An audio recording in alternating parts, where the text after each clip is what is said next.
the annals of horror cinema, one name stands above the rest: Bela Lugosi, an actor whose intense stare, hypnotic presence, and unparalleled dedication to his craft have forever cemented him as a titan of terror. Over the course of his career, Lugosi starred in over 40 horror films, each one reflecting the fears, anxieties, and artistic ambitions of its time. This is the story of Bela Lugosi's legendary horror movie career, a journey through shadows from the heights of fame to the depths of despair, a legacy that defined a genre and an era. It began with a single unforgettable role. If you're watching this video, I'm sure you know it well. In 1931, Bela Lugosi starred in Universal Studios' Dracula, a film that would forever change the landscape of horror cinema. Lugosi's portrayal of the Count, seductive, aristocratic, and utterly terrifying, struck a chord with audiences worldwide.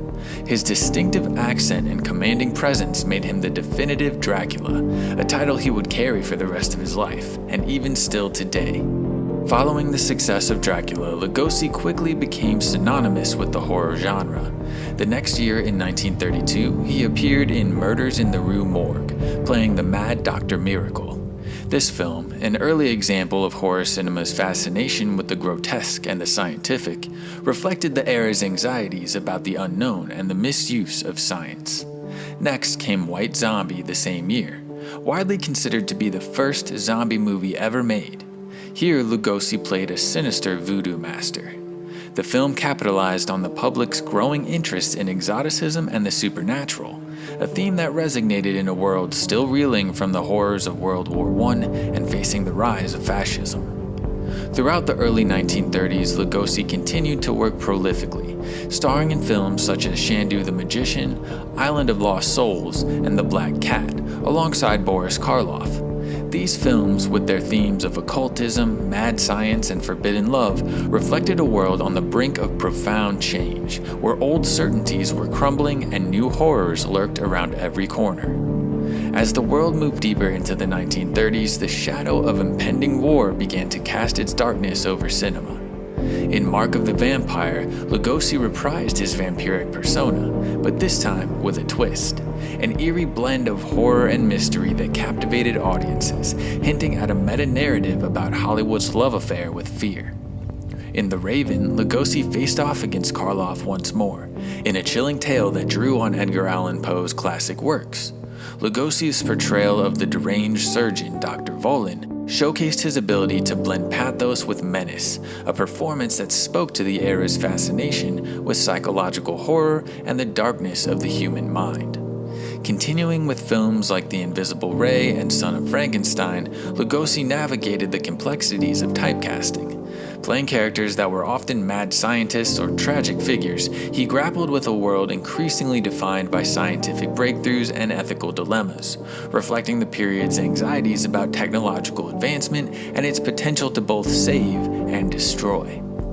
The 1940s marked a turning point for Lugosi. As World War II raged on, horror films began to shift from the supernatural to the psychological. Lugosi adapted to this new era, starring in films such as The Wolfman, where he played a cursed gypsy, a nod to his Hungarian roots and a role that added a layer of tragic humanity to the horror genre. In The Ghost of Frankenstein and Frankenstein Meets the Wolfman, Lugosi reprised his role as Igor, bringing a sinister charm to the character and cementing his place yet again in Universal's monster universe. But despite his talent, the roles began to diminish.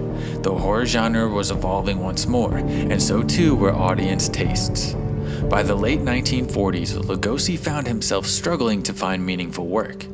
In Abbott and Costello Meet Frankenstein, he once again donned the cape of Dracula, delivering a performance that was both a tribute to his iconic past and a farewell to the genre that had defined his career.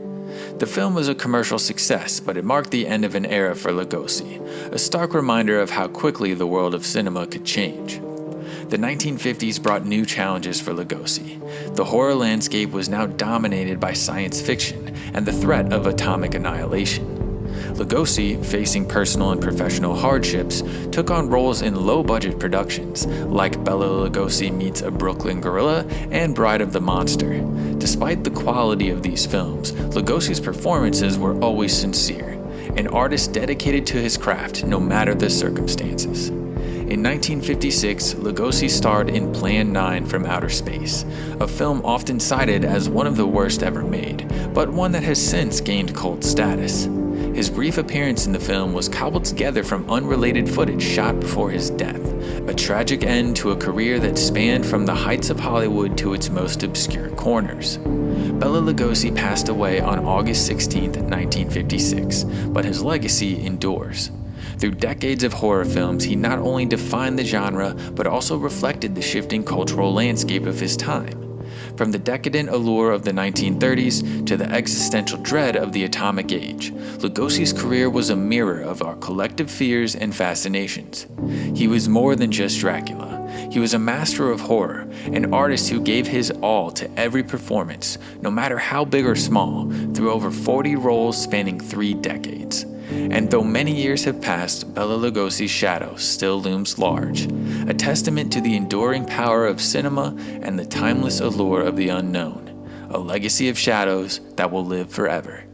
If you enjoyed this journey through the history of horror celebrating the life and legacy of Bela Lugosi, please like, subscribe, and share.